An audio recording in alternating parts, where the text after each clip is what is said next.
बिस्मिल्लाहिर्रहमानिर्रहीम इय्याक नअबुदु व इय्याक नस्तईन। मेरा नाम डॉक्टर नईम अहमद है और आप मुझे सोशल मीडिया के डिफरेंट प्लेटफॉर्म्स पर देख रहे हैं। हमारा आज का टॉपिक 3 डे सिकनेस या विल का बुखार, आम इसे पंजाबी में विल का बुखार भी कहते हैं। 3 दिनों का बुखार भी इसका नाम रखा गया है। ये वाला मसला अमूमन गर्मियों में ज़्यादा नज़र आता है जब आपके फार्म पर मक्खियाँ ज़्यादा हों, और ये ट्रांसफ़र भी मक्खियों के ज़रिए होता है। इस बीमारी में हमारे जो आम देसी या फिर क्रॉस ब्रेड एनिमल हैं, जिनमें देसी ब्लड ज़्यादा है, उनमें ये बीमारी मैक्सिमम 3 से 4 दिन रहती है और जानवर खुद ब खुद ठीक हो जाता है। थोड़ा बहुत उसको ट्रीटमेंट देना पड़ता है, मतलब अगर टेम्परेचर हो गया तो उसको टेम्परेचर की मेडिसिन देनी पड़ती है, तो जानवर अमूमन जल्दी ठीक हो जाता है। लेकिन ये वाला मसला हमारे जो प्योर ब्रेड जानवर हैं उनको बहुत ज़्यादा शिद्दत से अटैक करता है, और जानवर पे इसकी शिद्दत बहुत ज़्यादा होती है और इसको ट्रीटमेंट की बहुत ज़्यादा ज़रूरत होती है और इसकी केयर भी ज़्यादा करनी पड़ती है। इस साल हमारे इलाका में इसके केसेस बहुत कम आ रहे हैं। कुछ इलाकों में इसकी शिद्दत है, लेकिन अल्हम्दुलिल्लाह हमारे इलाके में अभी तक सुकून है और इसके केसेस अभी स्टार्ट नहीं हुए। सबसे पहले बढ़ते हैं इसकी अलामात की जानिब। तो इस तरह होगा कि आपका जो जानवर है वो शाम को सही खा पी के बैठेगा, आप सुबह आएंगे तो वो उठने की कोशिश करेगा, वो उठ नहीं सकेगा। तो आपका पहला माइंड जाएगा कि इसको विल हो चुकी है, क्योंकि आपको बज़ाहिर उसमें और कोई डिफेक्ट नज़र नहीं आएगा। जानवर का टेम्परेचर शुरू में नॉर्मल होता है, लेकिन जैसे ही टाइम गुजरता जाएगा इस जानवर का टेम्परेचर 106 107 पे चला जाएगा। आपको 10% ऐसे केसेस भी मिलेंगे जिसमें टेम्परेचर आपको डिक्रीज मिलेगा, मतलब उसमें टेम्परेचर नहीं होगा। उसके अलावा जानवर की आंख में से पानी आएगा, उसके नाक में से पानी आएगा और जानवर लंगड़ा के चलेगा। जैसे ही आप जानवर को खड़ा करेंगे तो उसकी या फिर एक टांग में या फिर दो टांगों में कहीं भी लंगड़ापन आ सकता है, या ये अगली दो टांगों में हो सकता है, या पिछली दो टांगों में हो सकता है, या पिछली एक टांग में हो सकता है, या अगली एक टांग में हो सकता है। यहाँ पर आम लेमनेस जो के खुरों के ख़राब होने की वजह से या किसी और वजह से कोई चोट लग गई है तो उस वजह से, और इस वाली विल वाली लेमनेस में आपको फ़र्क करना ज़रूरी है। तो जो विल वाली लेमनेस होगी उसमें आपको जानवर बहुत डिप्रेस्ड मिलेगा, उसके कान नीचे लटके हुए होंगे और जानवर बहुत परेशान आपको नज़र आएगा।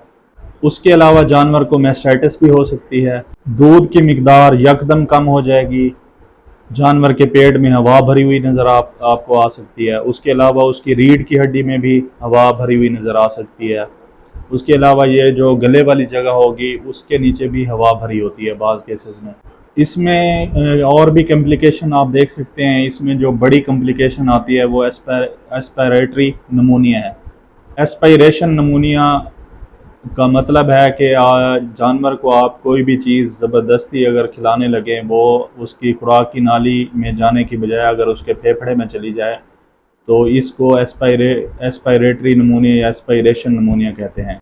इसके पीछे लॉजिक ये होती है कि जिस जानवर को व्हील का बुखार होता है उसमें कैल्शियम की कमी हो जाती है, जिसकी वजह से जो जानवर के स्मूथ मसल हैं वो प्रॉपरली काम नहीं करते और उसमें जो स्वेलिंग कैपेसिटी है वो कम हो जाती है। इसलिए जानवर को आप अगर कोई चीज़ ज़बरदस्ती देंगे तो वो उसको निगलने की बजाय उसके फेफड़े में जा सकती है।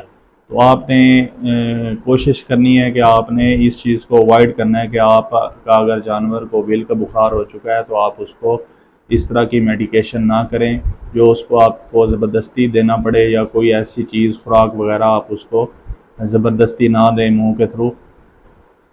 इस वजह से एस्पायरेटरी नमूनिया हो सकता है। इस बीमारी की तशख़ीस आप इन्हीं अलामात के ज़रिए से कर सकते हैं जो मैंने आपको डिस्कस किए हैं। इसमें जानवर आपको डिप्रेस्ड नज़र आएगा, उस जानवर को जो अगर वो बैठा होगा तो उठने में दुश्वारी होगी। उसके अलावा उसमें लंगड़ापन आप देख सकते हैं, उसका टेम्परेचर आप 106 या 107 पर नोट कर सकते हैं। उसके अलावा एस्पायरेटरी नमूनिया जो मैंने ज़िक्र किया है, तो ये वाली कंडीशन भी नज़र आ सकती है। जानवर में सांस लेने का दुश्वारी होगी, तो आपको एस्पायरेटरी प्रॉब्लम नज़र आएंगी। डायग्नोसिस के बाद हम बढ़ते हैं इसके इलाज की जानिब। जैसा कि मैंने पहले बताया कि ये हमारे देसी या क्रॉस ब्रेड जानवर जो होते हैं उनमें इस बीमारी की शिद्दत इतनी ज़्यादा नहीं होती, लेकिन जो हमारे प्योर ब्रेड होते हैं उनमें ये बीमारी बहुत ज़्यादा असर करती है और उस प्योर ब्रेड को हमारी केयर की बहुत ज़्यादा ज़रूरत होती है।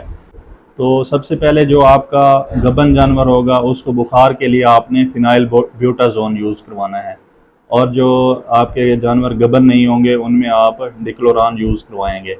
एंड डिक्लोरान का बहुत अच्छा रिस्पांस आता है। अगर कहीं भी आपको रिस्पांस ना आ रहा हो और किसी इंजेक्शन से, तो आप उसको डिक्लोरान लगा सकते हैं। डिक्लोरान का बहुत अच्छा रिज़ल्ट आएगा और आपका केस बिल्कुल ठीक हो जाएगा। अगर तो नॉर्मल देसी जानवर है उसमें अटैक की शिद्दत इतनी नहीं है तो आपने ये 2 से 3 दिन लगाना है, इंशाल्लाह आपका जानवर ठीक हो जाएगा। लेकिन अगर केस पुराना हो चुका है तो आप उसको 6 से 7 दिन तक लाजमी लगाएंगे। उसके बाद आपने पेन किलर यूज़ करवाना है। इसमें कीटोप्रूफिन का बहुत अच्छा रिज़ल्ट है, आपने 7 कीटोप्रूफिन यूज़ करवाना है। ये तकरीबन 3 से 5 दिन यूज़ करवाना है। उसके बाद आपने एवल इंजेक्शन यूज़ करवाना है, ये भी आपने 3 से 5 दिन यूज़ करवाना है। अब बढ़ते हैं हम एंटीबायोटिक की जानिब। हमारे जो देसी जानवर हैं उनको तो मेरे हिसाब से इतनी ज़रूरत नहीं पड़ती एंटीबायोटिक की, लेकिन जो प्योर ब्रेड है आपने उसमें इस तरह का रिस्क नहीं लेना और जानवर को पहले दिन ही से एंटीबायोटिक स्टार्ट करवा देनी है। एंटीबायोटिक में क्यूनोलोन्स और सेफलोस्पोरिन का अच्छा रिस्पांस आता है, क्योंकि इन जानवरों में फेफड़ों के मसाइल शुरू हो जाते हैं, तो ये फेफड़ों के जो किसी भी इन्फेक्शन को अच्छी तरह कंट्रोल कर सकते हैं ये दोनों ड्रग्स। तो आपने सेफलोस्पोरिन और क्यूनोलोन्स को यूज़ करवाना है। अगर खुदा न खास्ता आपका जानवर बैठ जाता है तो आप उसको जल्द अज जल्द उठाने की कोशिश करें, क्योंकि हमने देखा है कि अगर कोई जानवर बैठ जाए और उसको आप उठाए ना तो वो फिर बैठा ही रह जाता है। लेकिन इसमें ये होता है कि हमने कुछ केसेस ऐसे भी देखे हैं कि वो जानवर 1 वीक के बाद खुद ब खुद उठ जाता है। तो आप इस केस को लंबा ना लेके जाएं, जितनी जल्दी कोशिश करें इस जानवर को उठाने की कोशिश करें। आप उसको चेन कुप्पी के ज़रिए से उठा सकते हैं। उठाने के बाद उसको आप टीटी ऑयल की मालिश करें, इंशाल्लाह जानवर फिर उठने बैठने में इस तरह की दुश्वारी महसूस नहीं करेगा।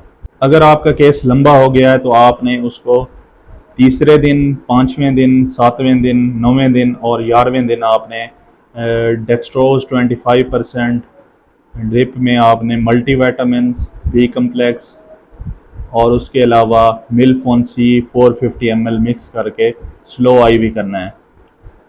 ये याद रखें, बिल्कुल स्लो आईवी आपने करना है और ये आपकी ड्रिप तकरीबन आधे घंटे में ख़त्म होनी चाहिए। और ये ड्रिप लगाने से पहले जानवर का टेम्परेचर मेजर करना इंतहाई लाजमी है, क्योंकि ये ना हो कि ड्रिप लगाने से पहले जानवर का टेम्परेचर 107 से ऊपर हो, 106 हो, तो इस वाली कंडीशन में ये ड्रिप लगाना रिकमेंडेड नहीं है।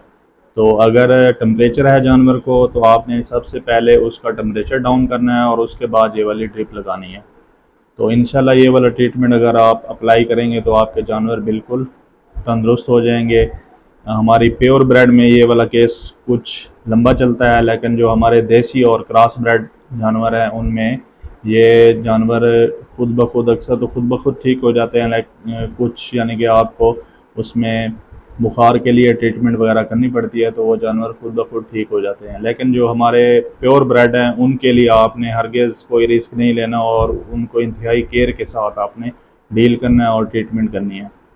तो ये था आज का हमारा टॉपिक। इंशाल्लाह मिलते हैं नेक्स्ट वीडियो में एक नए टॉपिक के साथ। तब तक के लिए मुझे इजाज़त दीजिए। अल्लाह हाफिज़।